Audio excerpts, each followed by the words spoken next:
Over 20 million people watched our Liberty Engine 2.0 build video. That's why we're going to explain step by step how to build this unlimited energy generator. Stay until the end of the video to find out how it works and how it's built. And remember, our prototypes are not for sale. Don't be fooled by scammers.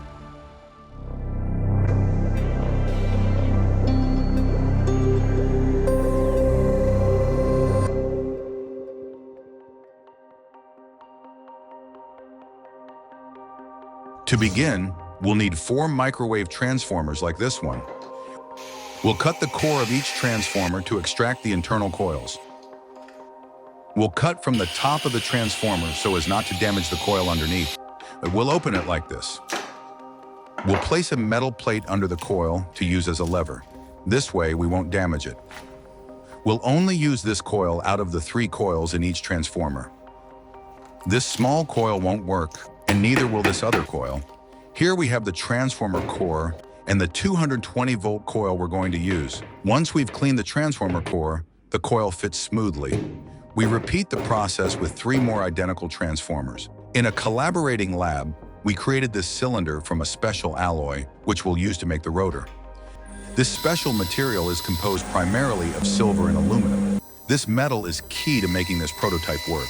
Using a precision lathe, we'll shape this cylinder to manufacture the rotor with a diameter of 133 millimeters. Every measurement is precisely calculated to maximize its efficiency. Once turned, we'll cut 4 equidistant grooves, each 12 millimeters wide and 11 millimeters deep.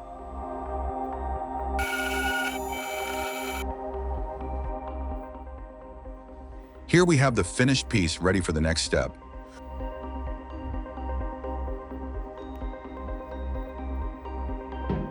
We'll glue a series of neodymium magnets into each groove. Each magnet is an N52 type and measures 12 millimeters wide, 34 millimeters long, and 3.5 millimeters thick. We'll glue them with cyanoacrylate, joining them in groups of 3. We'll separate them according to their magnetic orientation for easier placement. We'll prepare an epoxy adhesive mixture to glue each group of magnets into the rotor grooves. In this slot, we'll glue 2 groups of magnets with north polarity. Turn it a quarter turn, and in the next slot, glue 2 groups of magnets with south polarity. Turn it another quarter turn and glue 2 more groups of magnets with north polarity.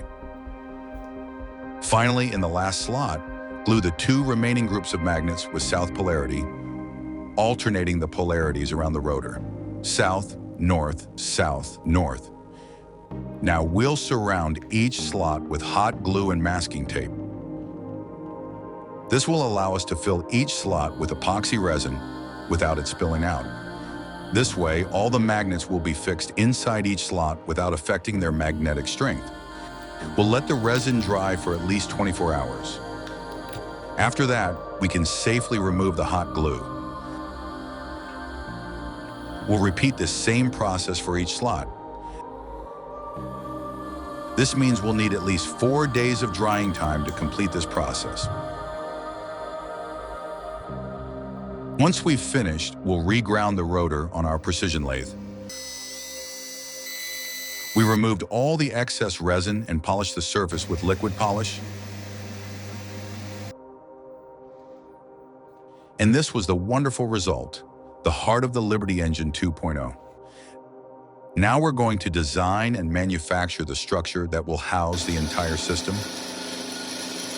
We'll cut and weld a series of steel profiles according to our measurements.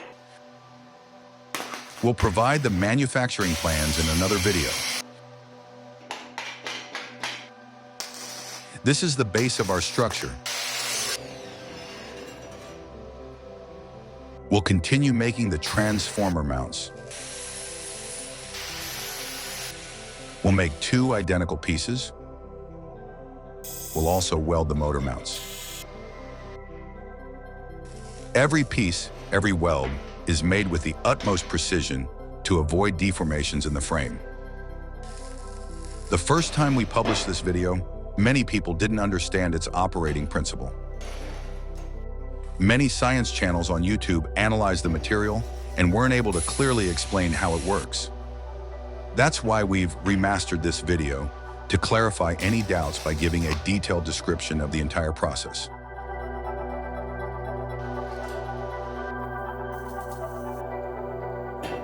Inside the frame, we'll house and weld the 4 transformer cores.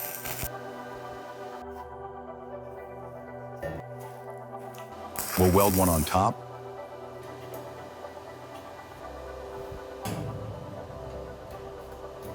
another on the bottom,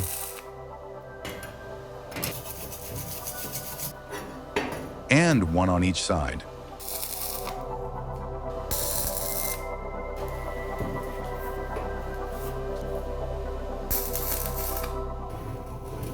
They'll face each other, forming a sort of negative cross. We check that the rotor fits perfectly in the opening, leaving only 0.5 millimeter of play between the rotor and each transformer. Now, to perfectly center it, we'll wrap the rotor with a layer of adhesive tape. We'll give it a few turns until we add a thickness of 1 millimeter in diameter to the rotor.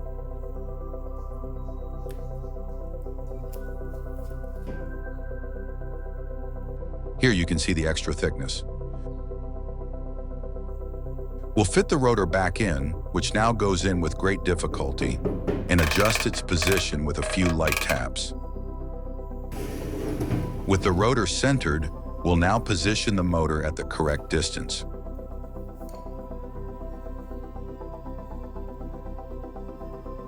We'll position the junction box facing upwards.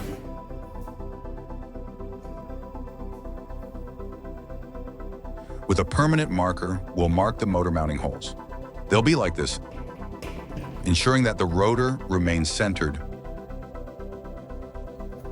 We can now remove the rotor to mark, drill, and tap each hole to metric 8.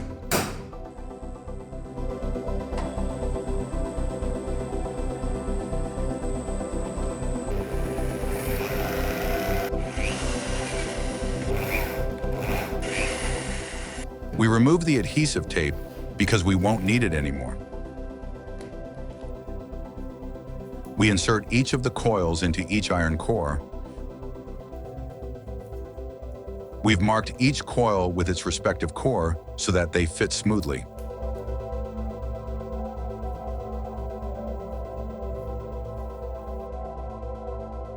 It's time to reinsert the rotor and attach it to the electric motor.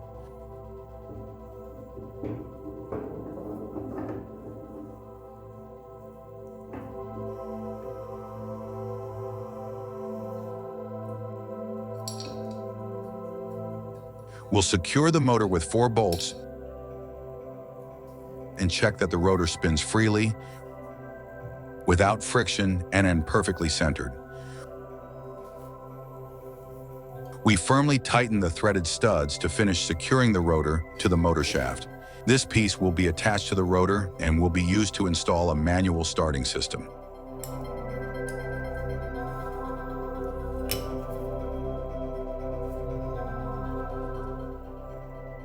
We can see that there is no friction and the rotor is perfectly calibrated. We're going to do a first functional test before completing the assembly. This will allow us to verify that all our calculations are correct and that the rotor alloy composition is appropriate. As you can see, there are no hidden batteries anywhere, something that those who believe in the traditional laws of thermodynamics always accuse us of. But we're going to demonstrate that these laws are barriers imposed on us to limit us. We'll leave the motor's junction box open throughout the test. We're going to connect the lower coil in parallel with the motor.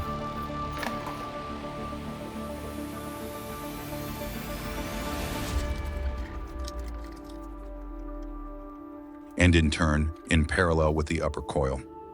By connecting just 2 of the 4 coils, we already obtained more than enough electricity to run our generator indefinitely. We'll connect the other 2 coils later. We'll secure the cables with cable ties to prevent them from interfering with the moving parts of our generator. Using a voltmeter, We'll check that there's no voltage between the motor terminals because there's no hidden battery inside. If there were something hidden, the voltmeter would show a reading, but there isn't.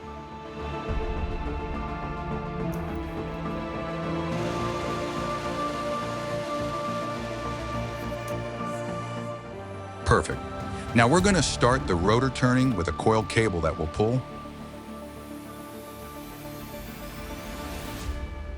We wrap the cable around this part and pull it sharply to get it started.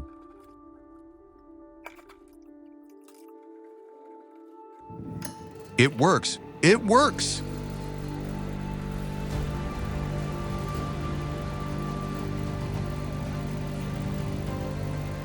You can feel a slight vibration, so we'll fix that.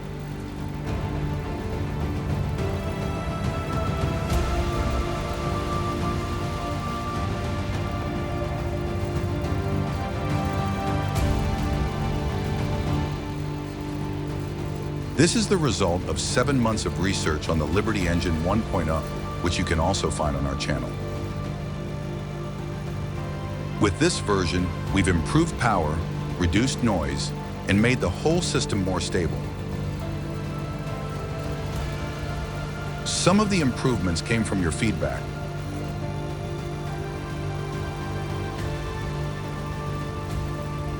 So thank you to everyone who contributed their knowledge over the months.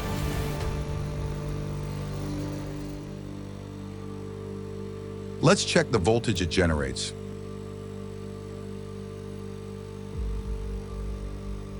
We'll measure the voltage across the motor terminals, which are connected in series to 2 of the coils.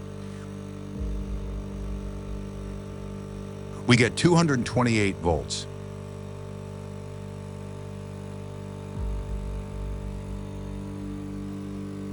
You can see in detail where we're connecting the voltmeter on the small screen in the corner.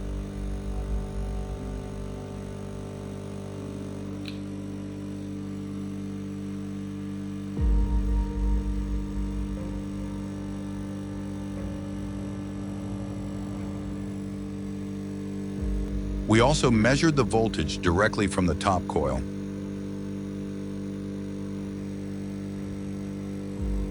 After running for a while, the generator hasn't stopped. This indicates an energy efficiency greater than 1. In other words, everything traditional physics claims has just been refuted. This proves that our Liberty engine generates more energy than it consumes. Let's connect a light bulb to check that the generator is powering correctly.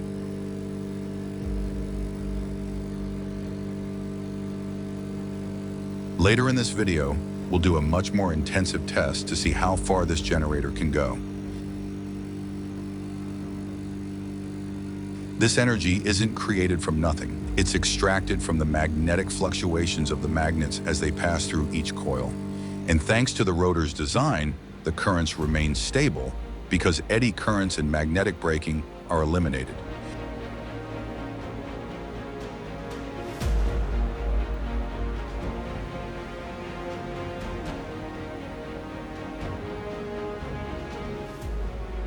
If we disconnect the cable connecting the coils to the motor, it stops receiving electrical current and the system shuts down.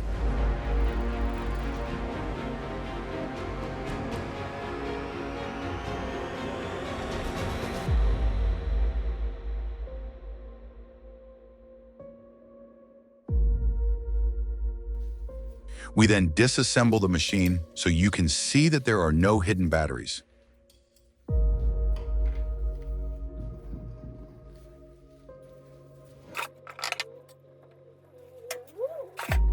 This is real. It's nothing more than advanced science and technology that certain companies want to keep hidden.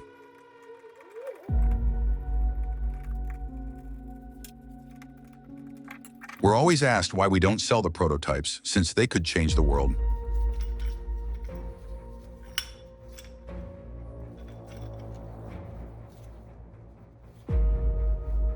We've already explained the answer in other videos. This technology doesn't belong to us and is protected by the Invention Secrecy Act and hidden patents.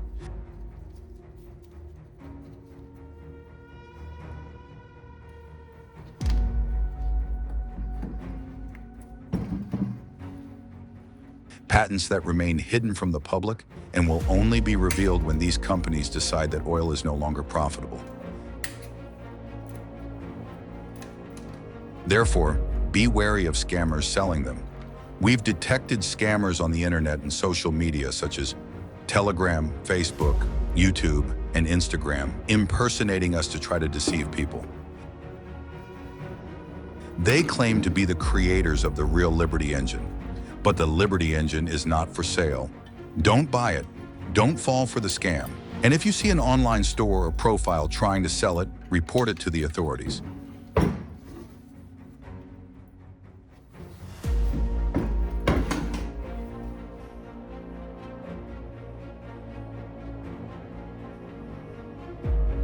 As you may have noticed in the video, there are no batteries or hidden cables anywhere. Now we'll continue with the assembly. To prevent the vibrations from our machine that you saw in the previous test, we're going to drill and tap holes to install rubber feet. We'll also weld these nuts to secure the feet.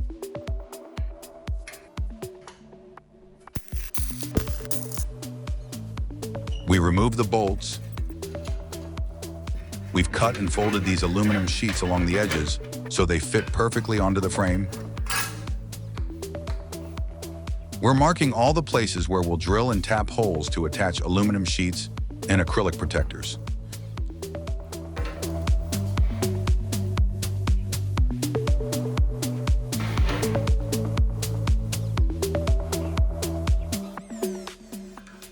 We remove everything. We tack each hole.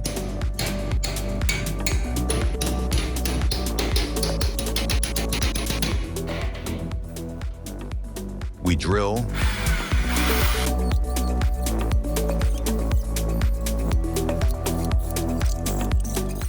And we screw it in with a metric 4 tab. Before finishing the assembly, we'll apply a coat of white primer and another coat of black paint.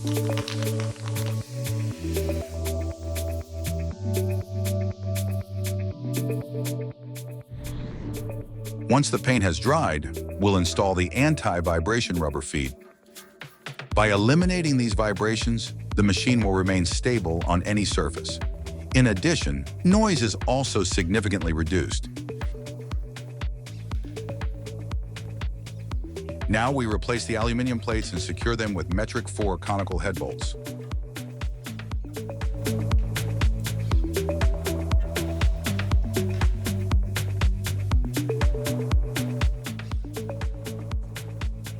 You can see that there isn't enough space under the aluminum sheet to hide batteries and a transformer to generate 220 volts AC.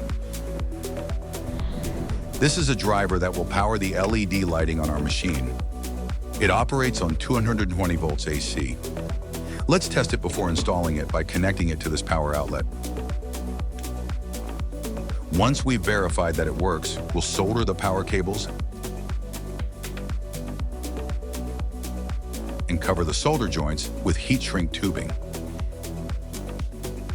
This tubing shrinks when heat is applied.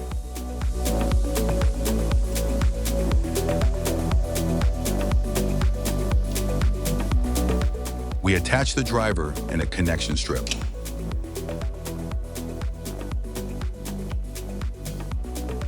Now we connect the output cables to the LED lighting on the terminal block. We'll connect the 2 power cables to this larger terminal block. We also connect the cables that will go to the transformer coils.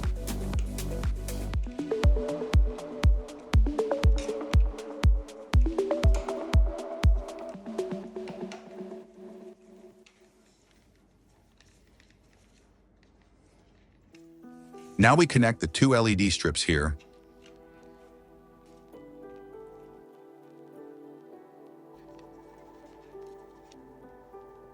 It's now ready to be installed on our generator.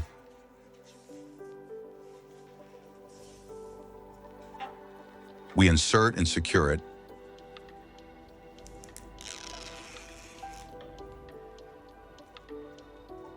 Then glue the 2 LED strips to the inside of the frame. This lighting, besides being aesthetically pleasing, will give us visual information about the generated voltage. We're going to insert the 4 transformer coils. We connect the wires coming from the terminal block so that the top coil is connected in parallel to the bottom coil and the side coils to each other. In the next video, we'll also include the wiring diagram. Now all the coils are connected in parallel.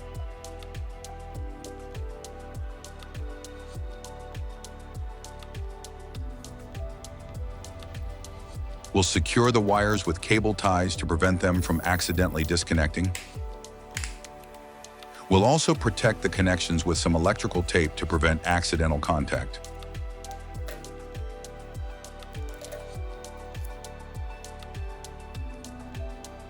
We're going to install these 2 multi-socket power strips on our unlimited energy generator. As you can see, batteries of any kind won't fit inside the sockets.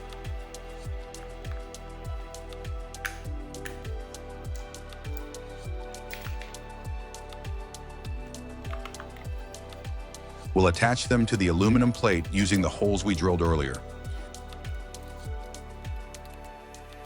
We'll put one on each side for a symmetrical look.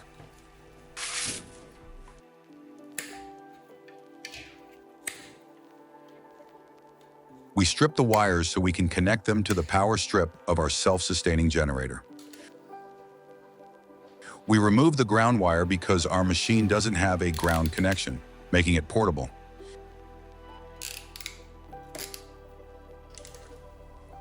We connected one terminal block in parallel with 2 of the transformers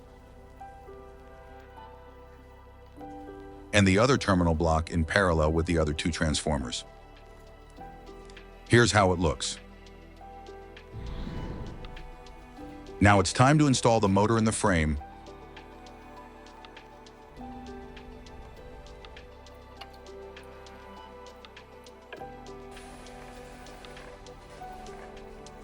And we'll insert our specially modified rotor onto the motor shaft.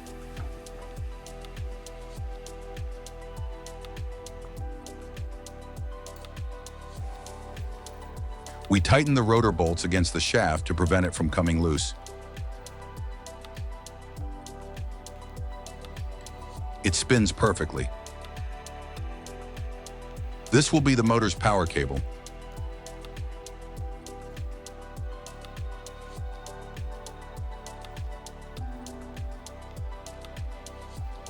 We connect it to the terminals and tighten the nuts firmly.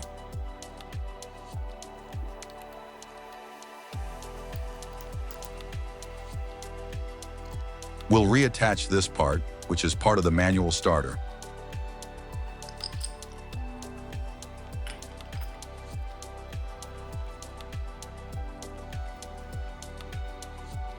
You can clearly see the magnetic force of the neodymium magnets.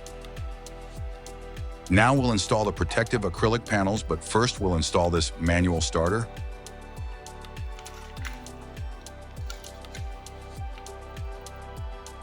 We add a set of washers and screw it to the acrylic sheet.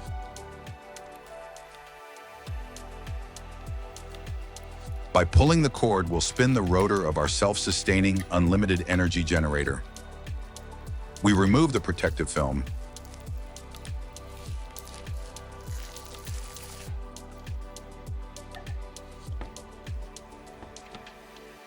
Here we also placed a series of spacer washers to create ventilation slots.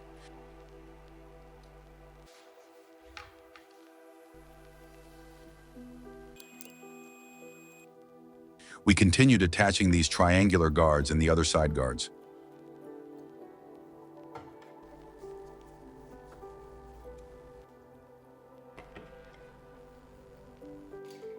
Although this prototype may look commercially viable, remember that it is not for sale.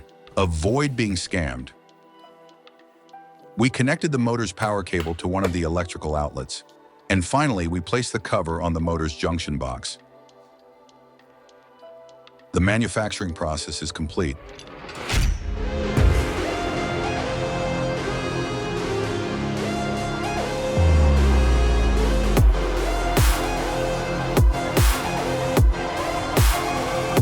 Let's start it.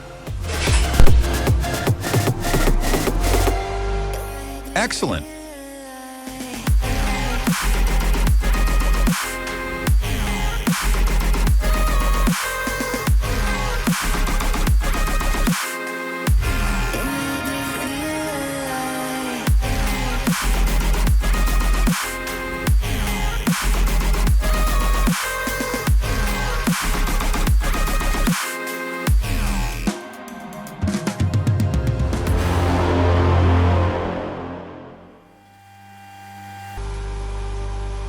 Our infinite energy generator is amazing.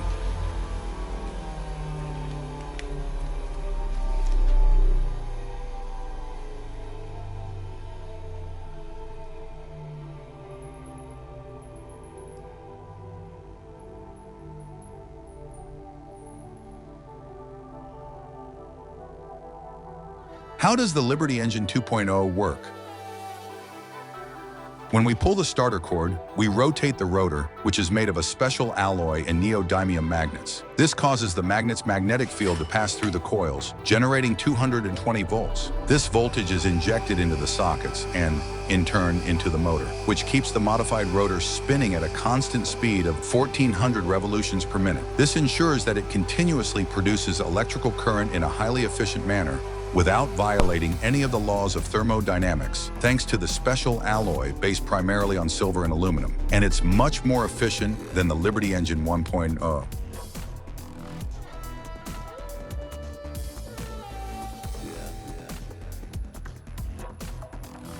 Now it's time to put it to the test.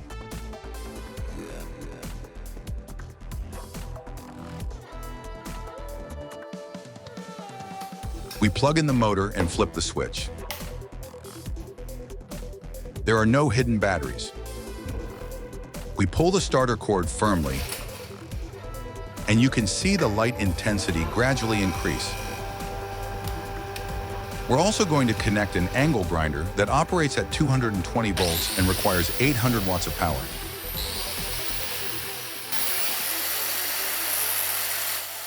We didn't notice any variations in the rotor speed because we've eliminated magnetic braking.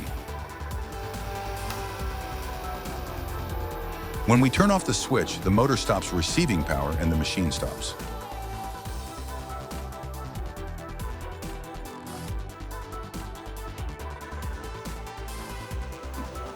To further demonstrate the reliability of our prototype, we're going to test it outdoors, where an external power connection is impossible.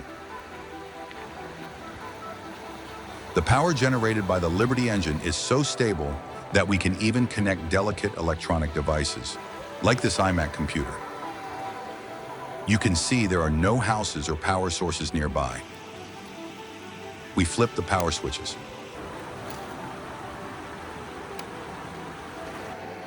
We gripped the handle firmly and pulled it.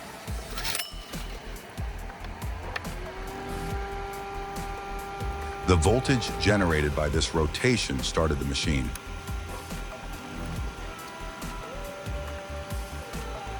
Using a voltmeter, we verified that the generated voltage is 228 volts.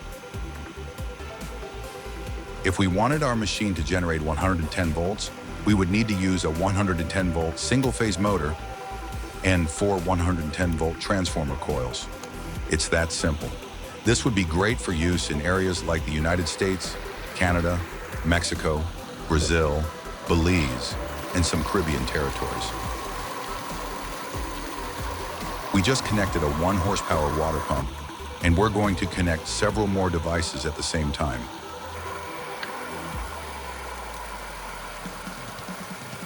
Like this chainsaw,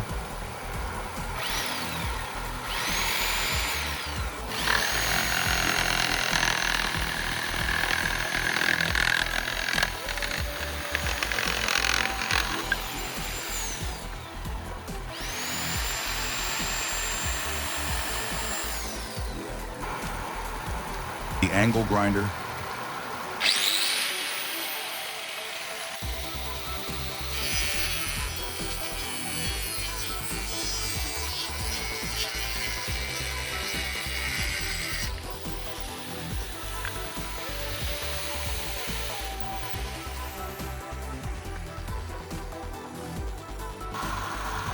this 650-watt drill.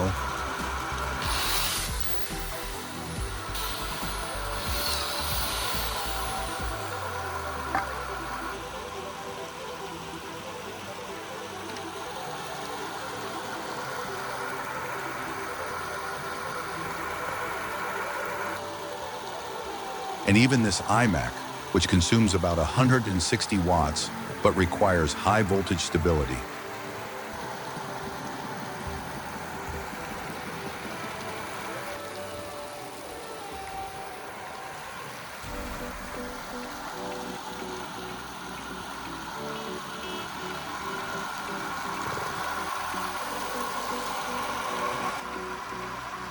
Everything is running simultaneously: the water pump, the iMac, and now the grinder.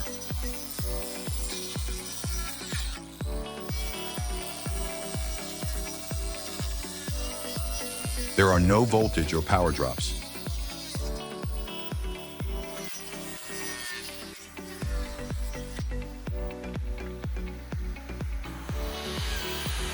Everything works perfectly, and our unlimited power generator doesn't stop.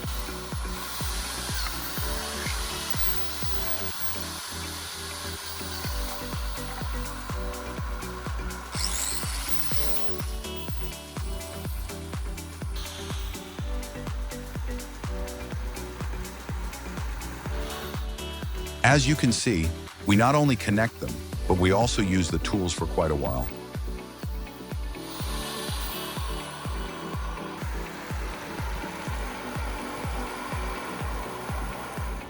No hidden battery could keep the system running at that load for so long.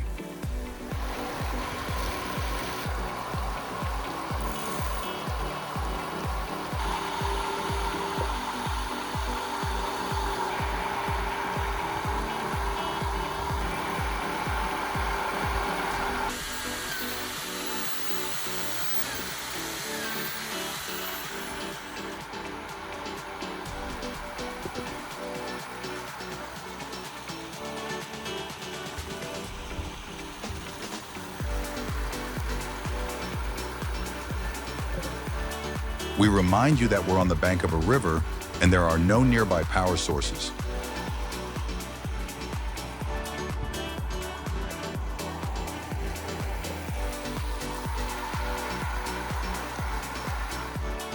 It's just our Liberty engine extracting energy from magnetic fluctuations in nature.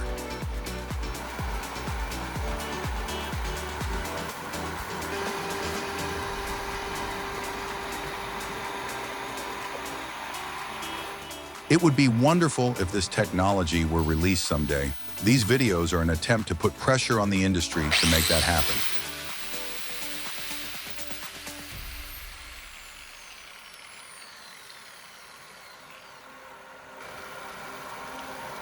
But in the meantime, remember that no one can sell them. Don't be fooled by scammers. Thanks for watching.